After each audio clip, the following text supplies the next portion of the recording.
Halo guys, kembali lagi di channel Yenda. Di video kali ini saya akan melanjutkan episode film The Last of Us yang dirilis pada tahun 2023. Buat kalian yang belum nonton alur cerita episode 1-4, bisa nonton terlebih dahulu di channel ini. Jadi episode yang akan saya bahas kali ini yaitu episode 5 dan 6. Di mana di episode sebelumnya, Joel dan Ellie terjebak di Kansas City dan mereka di bawah todongan dua saudara yaitu Henry dan Sam. Gimana cerita selanjutnya? Mari kita simak alur ceritanya. Film kemudian dimulai dengan perayaan orang-orang di Kansas City yang berhasil menjatuhkan Fedra. Alasan warga Kansas ingin menjatuhkan Fedra karena para tentara Fedra di Kansas ini sangat kejam. Mereka tak segan membunuh dan menyiksa orang selama 20 tahun. Sampai akhirnya Caitlin Coughlin memimpin para revolusioner dan menjatuhkan mereka. Para revolusioner ini juga memburu orang-orang yang bekerjasama dengan Fedra yang disebut sebagai kolaborator. Salah satu kolaborator yang paling diburu adalah Henry dan adiknya yaitu Sam. Hal itu dikarenakan Henry diyakini menjadi pelaku pembunuhan adik dari Caitlin yaitu Michael. Caitlin kemudian menginterogasi beberapa kolaborator tentang keberadaan Henry. Salah satu dari mereka lalu mengatakan kalau Henry dibawa oleh Dr. Edelstein. Sementara itu, Henry dan Sam berlindung di loteng bersama Dr. Edelstein dengan persediaan pangan yang terbatas. Meskipun dengan keadaan seperti itu, Henry tak menunjukkan ketakutan di depan adiknya yang tuna wicara itu. Henry juga memberi peralatan menggambar untuk membantu Sam menghabiskan waktunya. 10 hari kemudian, Henry menyadari kalau Edelstein sudah tertangkap oleh Caitlin karena sudah lama tak kembali. Di hari itu juga, Henry melihat kejadian saat Joel dan Ellie disergap oleh para revolusioner. Henry pun mengikuti keduanya sampai ke gedung tinggi dan menodongkan senjatanya, dan inilah adegan di akhir film sebelumnya. Tapi ternyata Henry tak ada niatan untuk menyakiti Joel maupun Ellie dan menekankan kalau ia ingin membantu mereka keluar dari wilayah itu. Melihat tak ada ancaman dari Henry maupun Sam, Joel pun memberinya sedikit makanan yang ia bawa dari rumah Bill. Keesokan harinya, Henry dan Joel membahas tentang rute yang akan mereka lewati. Karena jalanan sepenuhnya dikuasai oleh pasukan revolusioner, jadi Henry menyarankan agar mereka melewati terowongan yang berada di bawah kota. Tapi, bukan berarti mereka bebas dari bahaya. Henry mengaku kalau 15 tahun yang lalu, Fedra sudah mengusir orang-orang terinfeksi ke area terowongan tersebut. Dan mungkin ada risiko beberapa dari mereka masih di sana. Meskipun ragu, Joel pun setuju untuk lewat terowongan karena memang tidak ada jalan lagi. Mereka kemudian langsung memulai perjalanannya dan berhasil melewati terowongan. Untungnya, di sana mereka tidak menemukan tanda-tanda adanya orang terinfeksi. Namun, mereka menemukan ruangan yang ditinggalkan penuh dengan gambar anak-anak.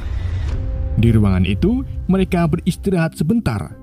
Henry dan Joel kemudian membuka obrolan tentang keadaan Sam. Henry mengungkapkan kalau tadinya yang memimpin kaum revolusioner itu saudara Caitlin yang tak lain lagi adalah Michael. Dan sebelumnya, Henry tak punya masalah apa-apa dengan Michael. Tapi saat ia tahu kalau Sam menderita leukemia, Henry menjadi hilang arah dan siap melakukan apapun demi menyembuhkan Sam. Karena hanya Fedra yang memiliki obat leukemia, jadi Henry terpaksa menukar informasi tentang pemimpin revolusioner yaitu Michael. Dan begitulah cerita di balik meninggalnya Michael di tangan Fedra dan Henry. Di sisi lain, Caitlin terlihat berada di kamar masa kecil Michael. Ia sedikit bercerita dengan anak buahnya yaitu Perry tentang Michael yang mengajarinya agar tidak takut.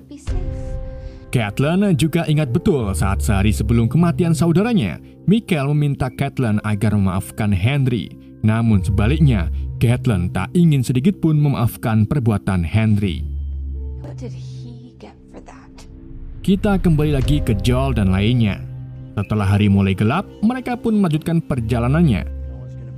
Ketika mereka menelusuri daerah pemukiman, Ellie menyarankan Henry dan Sam untuk ikut mereka ke Wyoming. Tapi tengah percakapan itu, suara tembakan muncul menembaki mereka dari sebuah bangunan. Joel pun minta yang lain untuk bersembunyi di balik mobil, sedang dirinya menyusup ke dalam rumah tersebut. Saat Joel mencapai rumah itu, ia menemukan kalau si penembak adalah seorang kakek-kakek. Tapi karena kakek itu menolak untuk meletakkan senjatanya, Joel pun terpaksa menembak mati si kakek. Sampai akhirnya terdengar suara Caitlin dari walkie-talkie si kakek yang sedang menuju ke tempat mereka. Joel pun memeringati yang lain untuk lari, namun waktu mereka tak cukup. Sampai akhirnya muncullah rombongan Caitlin bersama kaum revolusioner mengejar Henry, Ellie, dan Sam. Tapi Joel tak membiarkannya begitu saja.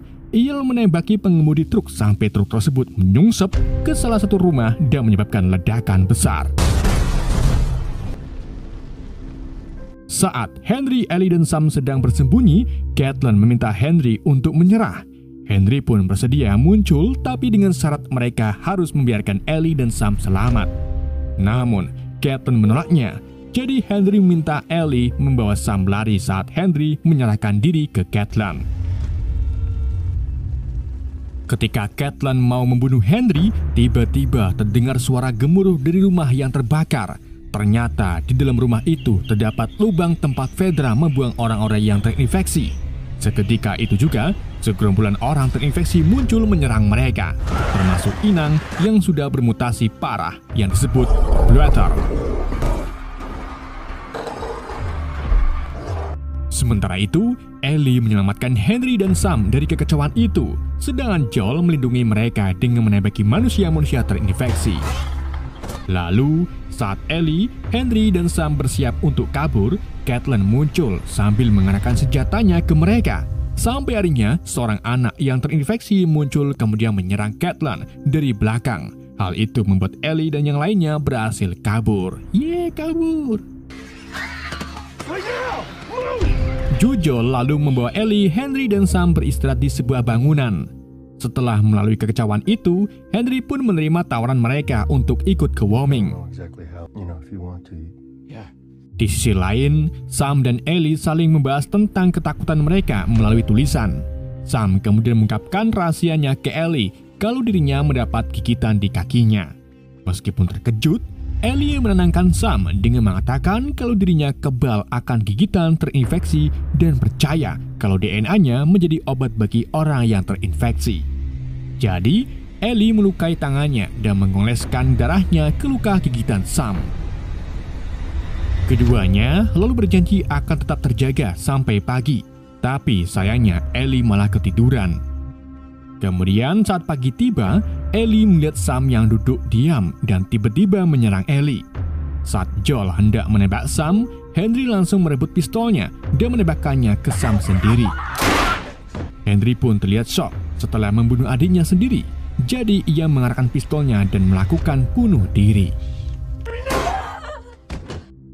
Setelah kejadian itu, Joel dan Ellie pun menguburkan mayat keduanya secara layak dan melanjutkan perjalanannya kembali ke Wyoming. Kini, memasuki 3 bulan lamanya perjalanan Joel dan Ellie, sampai akhirnya mereka sampai di Wyoming. Keduanya lalu menyelinap masuk ke sebuah kabin dan menodongkan senjata ke sepasang suami istri. Tapi keduanya malah terlihat acuh tak acuh, dan bahkan sang istri yaitu Florence sempat menawarkan sup ke Ellie saat suaminya Merlon sedang berburu di luar. Joel lalu menanyakan arah barat ke mereka setelah berbulan-bulan tidak menemukan keberadaan Tommy. Tapi Florence dan Merlon malah menakut-nakuti dengan mengatakan jika mereka ke arah barat, maka mereka akan melewati sungai kematian, di mana Merlon sering menemukan mayat di sana. Dibanding dengan Ellie, Joel malah lebih khawatir karena takut terjadi hal buruk pada Tommy, sampai-sampai Joel mengalami perasaan panik tepat saat keluar dari rumah Merlon. Sebelum melanjutkan perjalanan yang lebih jauh, Joel dan Ellie bermalam di sebuah goa.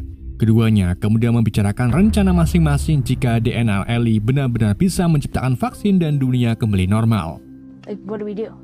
Joel mengatakan kalau ia ingin memiliki rumah lalu berternak domba, Sedangkan Ellie bercita-cita ingin menjadi astronot setelah ia sering membaca buku tentang luar angkasa saat di sekolah Fedra. Tapi, suasana kembali muram saat Ellie mempertanyakan apakah DNA-nya benar-benar akan bekerja. Karena mengingat kejadian Ellie mengoleskan darahnya saat Sam terinfeksi, tapi berakhir gagal. Namun, Joel meyakinkan Ellie kalau pengobatannya mungkin lebih rumit dan hanya diketahui oleh ahlinya. Pagi harinya, mereka melanjutkan rutenya ke barat dan menyusuri sungai kematian. Namun, di tengah perjalanan, mereka dicegat oleh kelompok berkuda yang dipimpin oleh wanita bernama Maria. Salah satu dari gerombolan itu lalu melepaskan seekor anjing untuk memastikan Joel dan Ellie terinfeksi atau tidak. Anjing itu lalu mengabaikan Joel, yang artinya Joel bersih dari infeksi. Kemudian, saat giliran Ellie, anjing itu terus mendekati Ellie dan terlihat ingin bermain dengannya. Setelah memastikan keduanya tak terinfeksi, Joel mengungkapkan kalau ia sedang mencari adiknya yang bernama Tommy. Mendengar hal itu, Maria pun membawa keduanya ke sebuah tempat di mana komunitas Jackson berada. Keduanya terpana ketika melihat sebuah kota berkembang yang dijaga ketat dan bahkan warganya terlihat sedang menyiapkan perayaan Natal. Di tempat itulah, Joel kembali bertemu dengan adiknya yang sudah lama berpisah.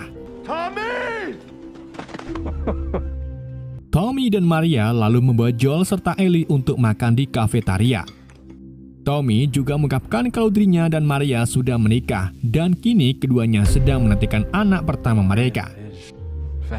Keempatnya kemudian berkeliling untuk melihat kota. Maria menjelaskan kalau ia dan krunya menemukan kota itu 7 tahun yang lalu. Sebelum akhirnya menjadi kota dengan pagar besar agar menghalangi orang-orang yang terinfeksi. Untuk meminimalisir bahaya, mereka juga sengaja tidak menunjukkan lokasi mereka ke yang lain dan menjauhi radio. Itulah mengapa Tommy berhenti menghubungi Joel dari kontak radio. Tak hanya itu, fasilitas di kota ini juga cukup memadai karena adanya listrik yang energinya diambil dari bendungan sungai terdekat. Mereka juga banyak memelihara hewan ternak, termasuk dengan kandang kuda.